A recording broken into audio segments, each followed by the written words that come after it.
सिंह है और मैं कानपुर उत्तर प्रदेश से आता हूं और मुझे दुनिया के सबसे छोटे इतिहासकार के रूप में जाना जाता है। साथ ही में यूपीएससी, बहुत बहुत धन्यवाद।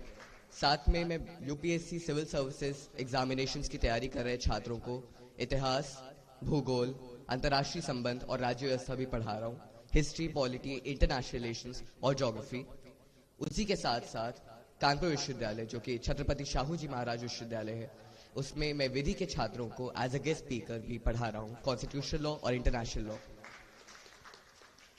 देखिए, आज क्योंकि महाकुंभ के इस अवसर पे हम लोग के न्यास का, शिक्षा संस्कृति उत्थान न्यास का छात्र सम्मेलन है, छात्रों का मुद्दा है, तो एक छात्र, क्योंकि मैं भी एक छात्र ही, कक्षा 12 का, 13 वर्ष की उम्र में कक्षा 12 का छात्र हूँ और एक नॉर्मल छात्र हूँ, साथ में एक शिक्षक भी हूँ, तो मुझे नहीं लगता कि मेरे से ज्यादा कोई अच्छा कोई इस प्रॉब्लम को या फिर जो इश्यूज आते हैं हम लोगों को as a student as well as a teacher, मुझे कोई मतलब उससे ज्यादा कोई इश्यूज को समझ सकेगा।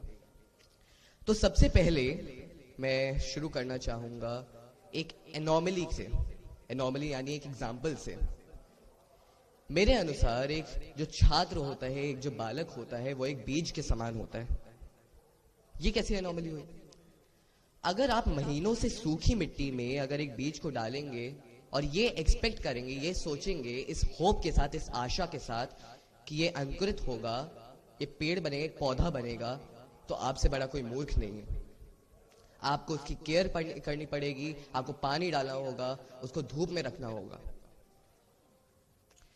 उसी के अलावा अगर आपने ऐसे सोचे कि अगर आपने ये केयर की और वो एक छोटा सा पौधा बन गया 1-1.5 महीने में, तभी आपने सोचा यार धूप बड़ी तेज पड़ रही है, इसको छांव में रख देता हूँ, खूब पानी देता हूँ ताकि बहुत जल्दी बड़ा पेड़ बन जाए। तो उस सिचुएशन में भी आपसे कोई बड़ा मूर्ख नहीं, क्योंकि पेड़ सड़ जाएगा।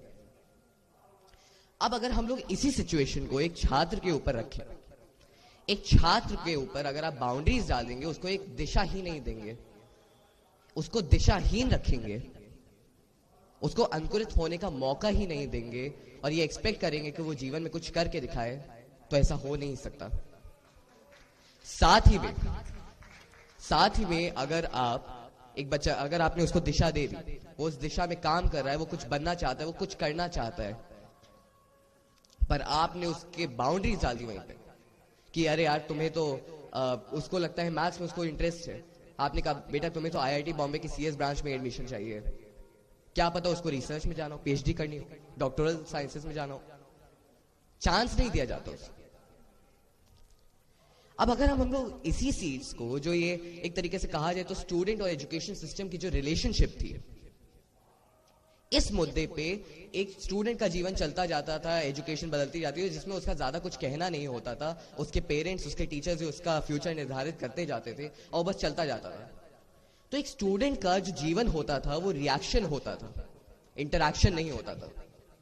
सन 86 की पॉलिसी में यही सबसे बड़ी दिक्कत थी, जिसके बाद सन 91 में फ्रेमवर्क भी लाना पड़ा। राष्ट्रीय शिक्षा नीति सन 2020 के थ्रू हम लोग कोशिश कर रहे हैं, अगर आपने उसका ड्राफ्ट पढ़ा हो 66 पेजेस का, जो मिनिस्ट्री ऑफ एजुकेशन ने वेबसाइट पे भी डाला हुआ है, उसमें इंट्रोडक्शन में ये चीज लिखी हुई है कि हम लोग फ्लेक्सिबल लाना चाहते हैं और एक छात्र के मन में क्रिएटिविटी लाना चाहते हैं। कैसे? एक स्टूडेंट अपने जीवन में क्या करना चाहता है उस पे कहना उसका होना चाहिए। फ्लेक्सिबिलिटी कैसे? उच्च शिक्षा के क्षेत्र में मल्टी डिसिप्लिनैरिटी यानी मेजर की शिक्षा, यानी मेजर अगर आप एक सब्जेक्ट लेना चाहते हैं अपनी किसी भी फील्ड में जिसमें आप मेन स्टडीज करेंगे, मेजर, डबल मेजर, उसके अलावा फिर अगर आप देखेंगे कि मल्टीपल एंट्री, मल्टीपल एग्जिट, या फिर आपका क्रेडिट सिस्टम, ये सारे जो मुद्दे हैं ये मेन किस पे फोकस करते हैं? फ्लेक्सिबिलिटी पे, कि छात्र का कहना हो, छात्र के फ्यूचर के ऊपर वो ओरिएंटेड हो। तो सबसे पहली जो चीज है, जो न्यास भी काम कर रहा है, कि फ्लेक्सिबिलिटी पे काम लाया जाए, रिजिडिटी पे नहीं। इसी तरीके से अगर आप देखेंगे कि हमारे इस राष्ट्रीय शिक्षा नीति, जो कि एक तरीके से कहा जाए तो रेनेसो आया है भारतीय शिक्षा पद्धति में, रेनेसो यानी पुनर्जागरूकता। इस रेनेसो के अंडर, इस पुनर्जागरूकता के अंडर हम लोग एक आईकेएस नाम से चीज ला रहे हैं, जिसको कहते हैं इंडियन नॉलेज सिस्टम, भारतीय ज्ञान परंपरा, जिसपे आज का हम लोग का कार्यक्रम भी फोकस है। भारतीय ज्ञान परंपरा मुझे बताने की जरूरत नहीं है कि कितनी महान थी। उसकी जो एप्लीकेशंस हैं वो आज भी कितने ज्यादा रूप से एप्लीकेबल है और कितने इश्यूज के, कितने प्रॉब्लम्स का आज भी हम लोग को आंसर मिल सकता है उनके थ्रू। कई लोग सन 1835 में एक अधिवक्ता आया, ब्रिटिश अधिवक्ता, उसको हम लोग कई बार ये एक तरीके से दोष दे देते हैं कि उसी के कारण हुआ। मैं तो नाम लेता नहीं हूं क्योंकि ऑब्वियस ही बात है, पिछले 70 सालों से हमारे हाथ पे ये पॉलिसी थी। पर अगर हम लोगों के आज के समय पे हम लोगों को मौका मिला है बदलने का, तो आज हम लोगों को बदलने का मौका मिला है, तो हम बदलने की कोशिश कर रहे हैं। और राष्ट्रीय शिक्षा नीति सन 2020 और शिक्षा संस्कृति उत्थान न्यास का भी मोटिव यही है कि हम लोग किस तरीके से हमारी जो पुरानी संस्कृति थी, प्राचीन शिक्षा थी, प्राचीन मॉडल था, पद्धति थी, उसको किस तरीके से हम लोग अपने नए एनवायरनमेंट में प्रॉब्लम्स पर एप्लीकेबल कर सकते हैं, एप्लीकेशन पे ला सकते हैं उस स्टेज पे। मैं अपनी वाणी को विराम करना चाहूंगा स्वामी विवेकानंद जी की जो शिक्षा नाम से किताब आई थी, मात्र 30 रुपए की आती है। मैं तो चाहूंगा आप सब लोग पढ़ें। उस पे उन्होंने पहले अध्याय के आखिरी जो शब्द लिखे, उस पे उन्होंने कहा कि शिक्षा जो होनी चाहिए वो मनुष्य के निर्माण की होनी चाहिए। जैसे अनीता मैम ने भी अपने स्टार्टिंग में कहा कि मनुष्य के किस तरीके से चरित्र निर्माण होना चाहिए, मनुष्य निर्माण, उस पे शिक्षा ओरिएंटेड होनी चाहिए, केवल जॉब और कॉलेज के एडमिशन के लिए।